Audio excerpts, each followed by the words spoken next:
Sejarah singkat, Abu Bakar As-Siddiq terpilih menjadi khalifah atau pemimpin. Khalifah yang pertama kali, yaitu Khulafaur Rasyidin. Ada 4 Khulafaur Rasyidin, yaitu Abu Bakar, Umar, Utsman, dan Ali. Setelah Nabi Muhammad Shallallahu Alaihi Wasallam wafat atau meninggal dunia, yaitu sekitar pada tahun 632 Masehi, kaum Ansor berkumpul di Saqifah Bani Sa'idah. Untuk apa? Untuk menentukan siapa pengganti Nabi Muhammad Shallallahu Alaihi Wasallam. Ketika itu mereka memilih Sa'ad bin Ubadah. Namun setelah Abu Bakar datang dan menawarkan 2 pilihan, yaitu siapa? Umar bin Khattab dan Abu Ubadah. Akhirnya mereka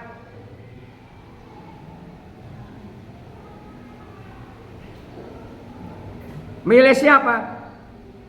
Milih Abu Bakar As-Siddiq.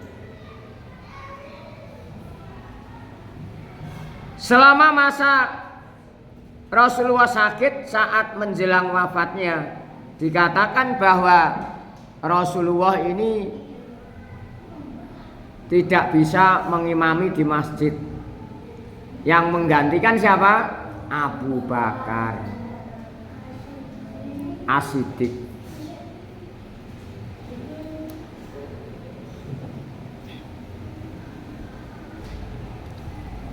Karena ini apa? Waktu itu Rasulullah tidak bisa mengimami di masjid, waktu itu yang digantikan oleh Abu Bakar As-Siddiq. Ini dikasih bahwa Abu Bakar adalah yang terdekat, menjadikan isyarat akan menjadi pimpinan setelah Nabi. Waktu hijrah ke Madinah yang mendampingi di dalam Gua Sur itu juga Abu Bakar As-Siddiq. Abu Bakar As-Siddiq juga mempercayai langsung setelah Nabi Muhammad di Isra Mi'raj, langsung percaya. Makanya dapat juga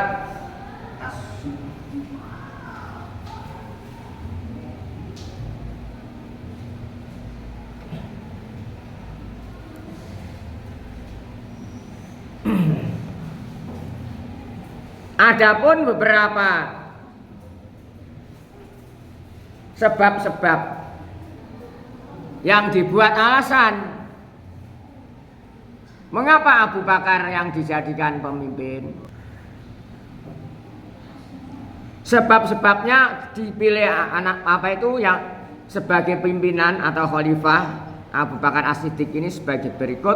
Di antaranya Abu Bakar As-Siddiq satu-satunya sahabat yang menemani Nabi Muhammad Shallallahu Alaihi Wasallam ketika di mana berhijrah dan bersembunyi di Gua Sur.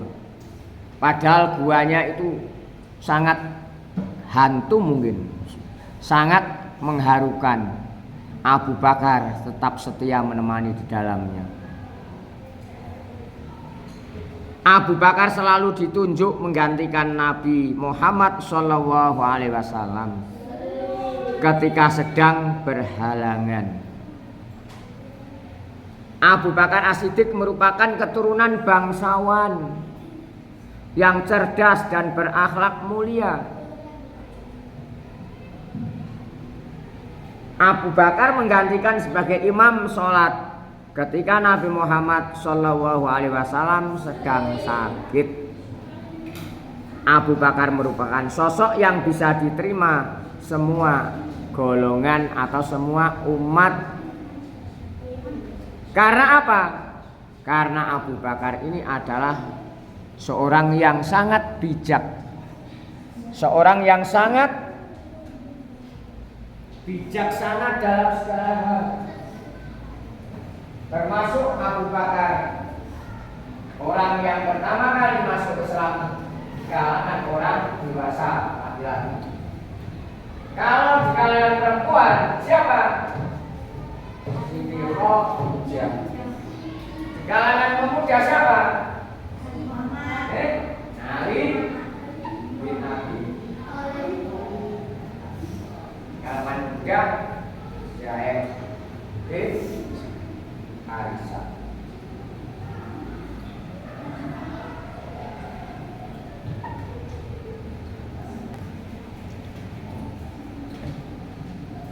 Inilah diantara sebab-sebab Abu Bakar dipilih menjadi pimpinan yang selalu loyal, yang selalu peduli dalam perjuangan Nabi Muhammad pada waktu itu yang banyak rintangan-rintangan. Abu Bakar tetap setia menemani pada beliau. Mulai hijrah juga demikian, padahal tantangannya itu berat. Makanya Abu Bakar katakan sama Suci Abu Bakar as. Nama aslinya siapa kemarin? Abu Bakar nama aslinya siapa? Abdul Ka'bah. Setelah dewasa Abdullah. Mengapa Abu Bakar? Abu Bakar itu adalah nama lengkap atau julukan. Abun itu artinya itu bapak, bakar itu artinya segera atau pagi-pagi. Artinya orang yang segera atau pagi-pagi atau cepat atau dini memeluk Islam. Ada sejarah yang mengatakan ini. Jadi Abu Bakar ini adalah bukan nama aslinya, tapi nama lengkap. Namanya adalah Abdullah bin Abu Quhafah. Kamu harus bisa. Kita harus mengerti sejarah-sejarahnya Khulafaur Rasyidin. Berapa masa kepemimpinannya Abu Bakar? Adalah berapa? Yang paling sedikit hanya 2 tahun. Khalifah atau Khulafaur Rasyidin ada 4. Yang masa kepemimpinannya yang paling pendek adalah Abu Bakar As-Siddiq. Yang paling lama siapa? Utsman bin Affan. Masa kepemimpinannya 12 tahun. Terus masih 2 siapa? Abu Bakar, Umar, Utsman, Ali.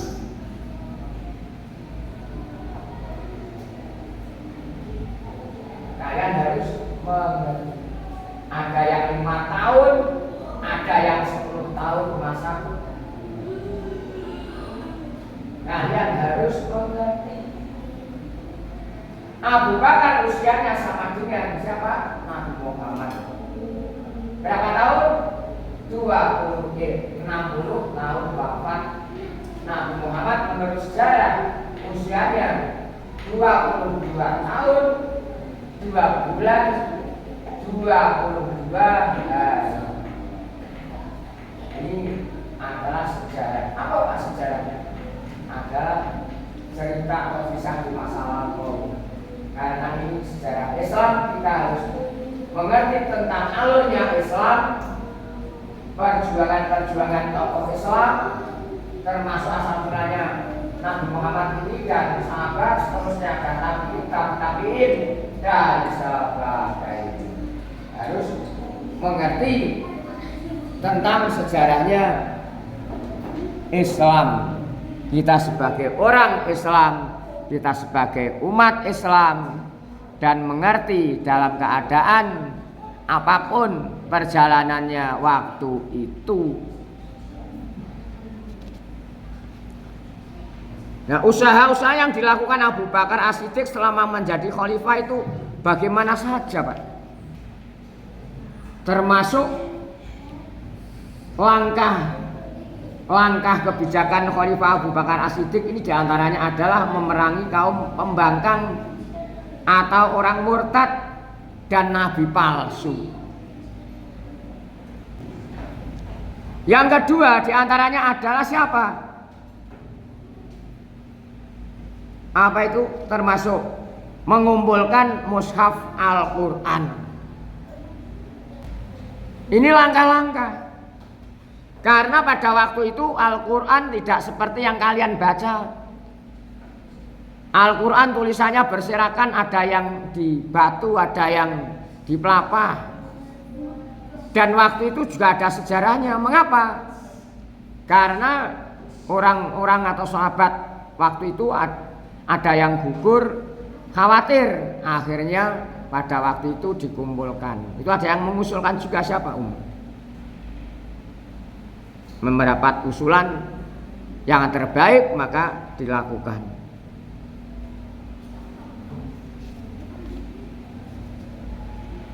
Yang ketiga mendirikan Baitul Mal.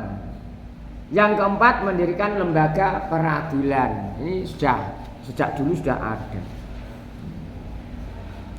Nah, memerangi yang pertama termasuk memerangi kaum pembangkang, kaum murtad dan nabi palsu. Apa orang murtad itu, Pak?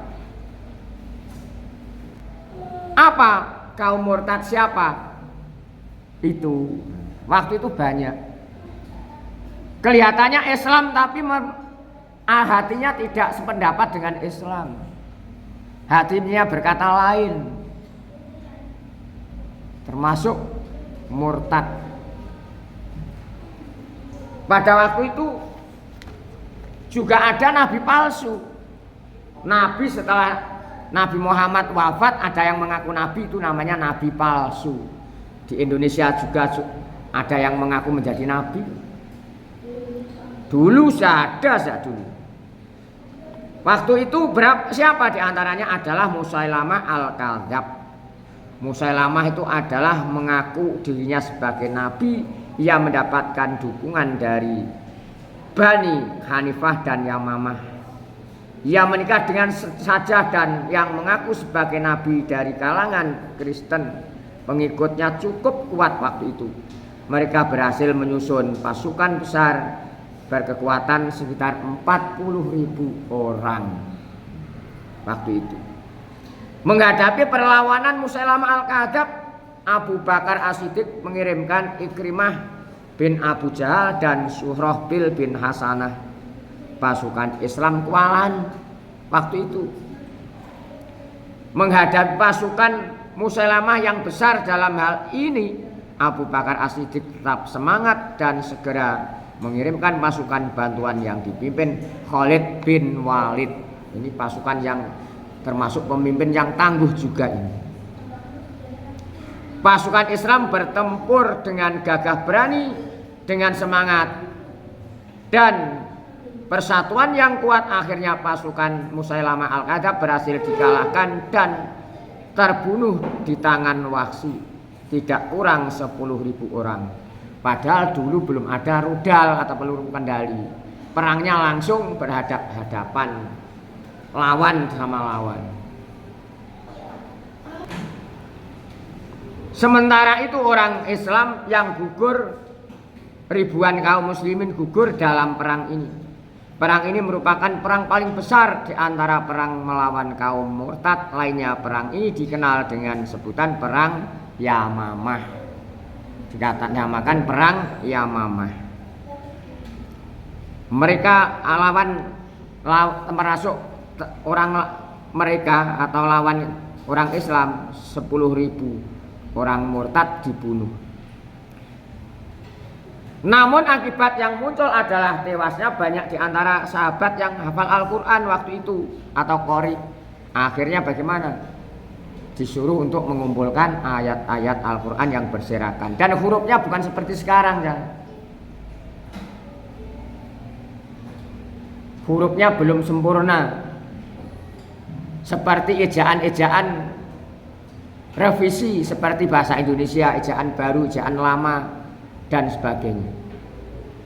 Akhirnya kita mengerti bacaan-bacaan sab'ah. Ini ada sejarahnya tersendiri. Karena keikut sertaan mereka dalam perang apa tersebut, mereka adalah penghafal sebagian-bagian Al-Quran. Ada yang tewas menjadi syuhada. Melihat situasi ini, Umar bin Khattab merasa cemas karena mungkin makin bertanya atau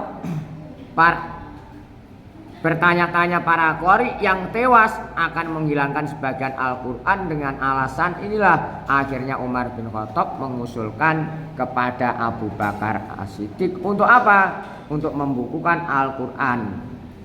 Abu Bakar pada mulanya tidak setuju dengan usulan tersebut karena tidak ada otoritas dan Nabi untuk membukukan Al-Quran. Asal mulanya ditolak. Tapi melihat keadaan kondisi dan sebagainya, namun kemudian ia setuju dan memberikan tugas tersebut kepada Zaid bin Sabit untuk menuliskannya. Akhirnya yang menjadi sekretaris Zaid bin Sabit. Kaum muslimin semakin kuat dan perlawanan telah berkurang, akan tetapi kaum muslimin belum berdiam diri. Mereka bergerak menuju Bahrain, Oman dan Yaman. Di tempat-tempat tersebut kaum murtad juga berhasil dikalahkan. Serangkaian perang dalam menghadapi kaum murtad itu disebut perang Riddah. Perang yang menghadapi baik kaum murtad atau orang-orang yang keluar dari Islam dinamakan perang Riddah. Dan akhirnya kemenangan di puncak orang Islam dan apa? Orang-orang murtad termasuk yang mengatakan palsu juga terbunuh.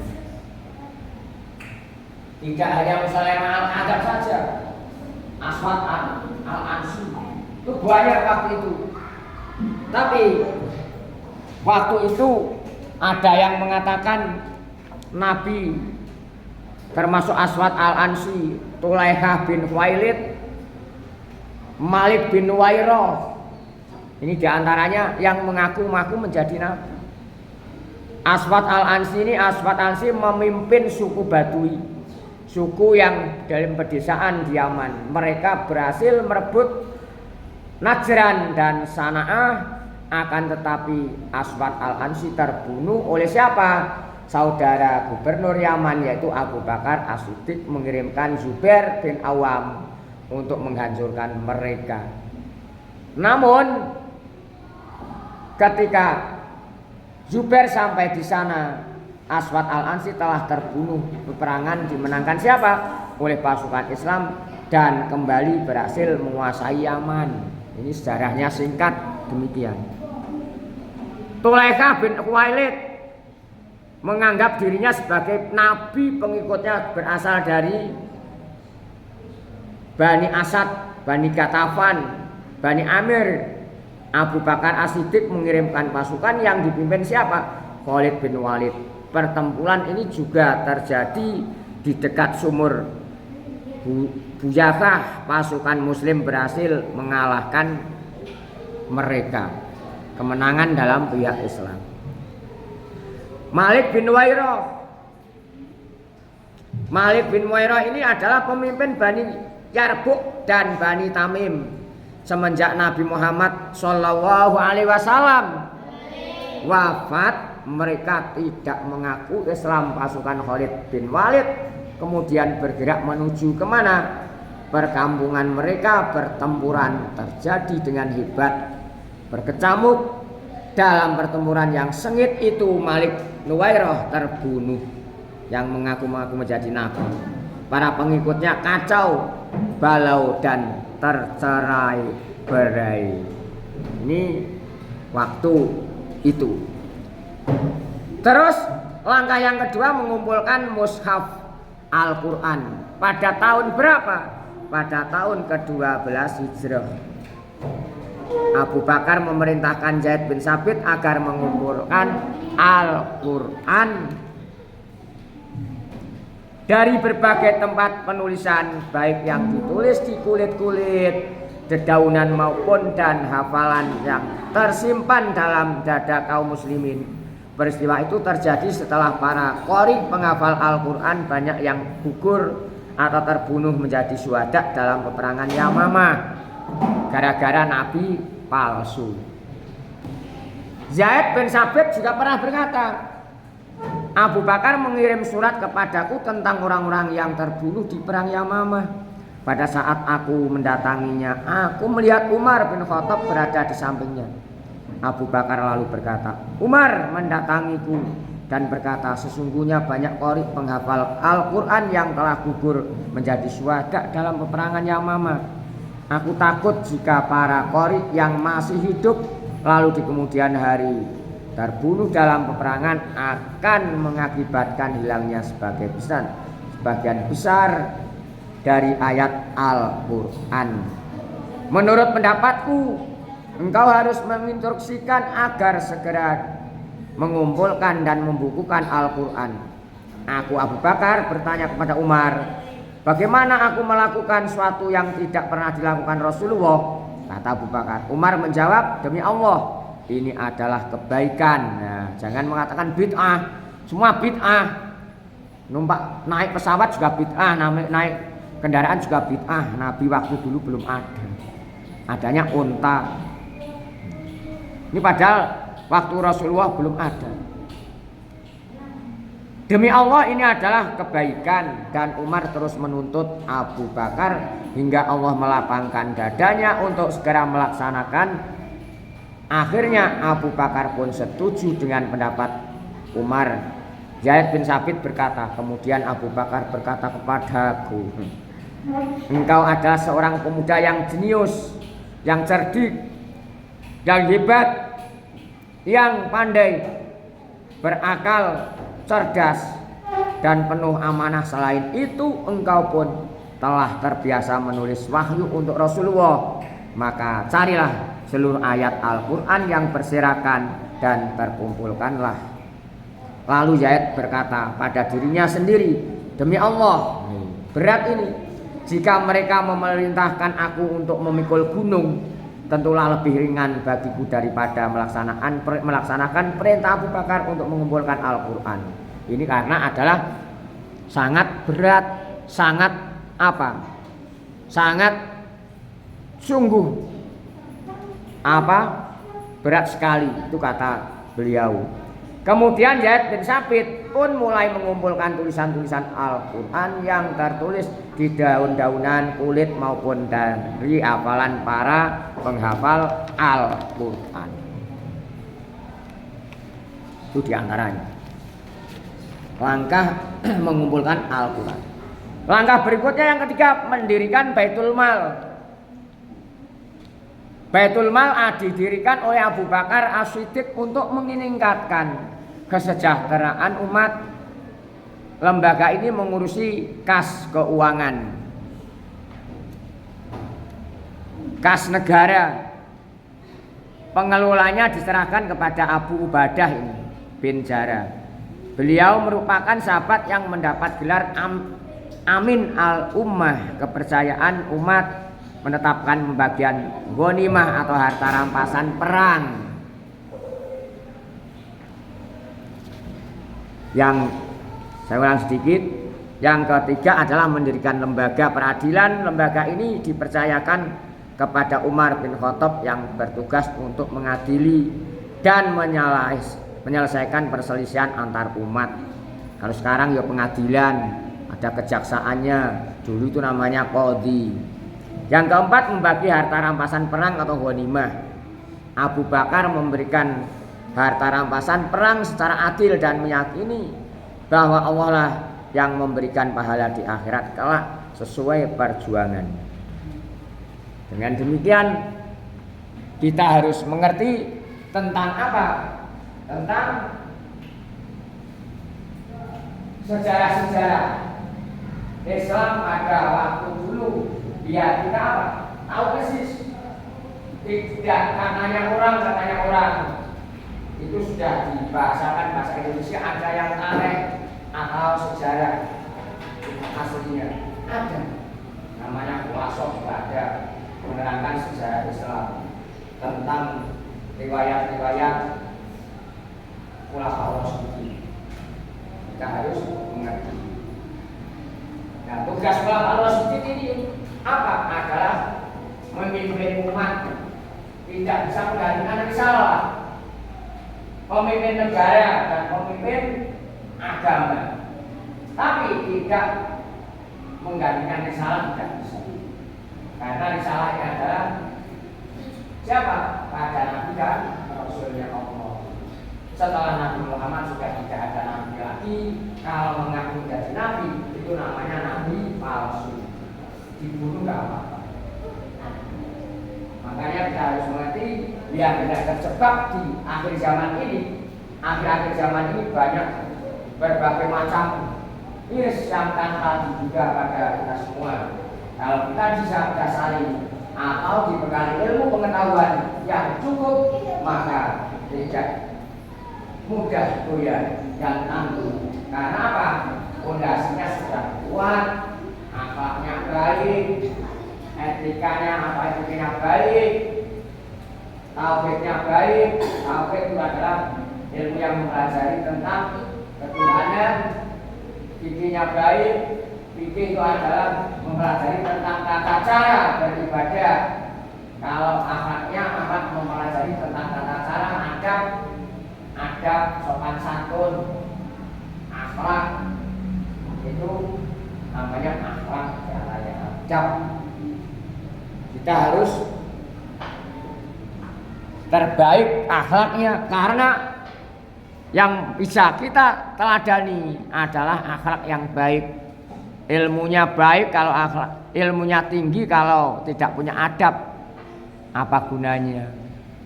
Makanya kita harus mencari yang terbaik. Kalau memang itu baik menurut Allah, lakukanlah. Semoga kita menjadi anak yang soleh solehah. Wahumma khairun nas anfa'uhum linnas. Wahumma amin. Mendapatkan ridha Allah Subhanahu wa taala. Amin ya robbal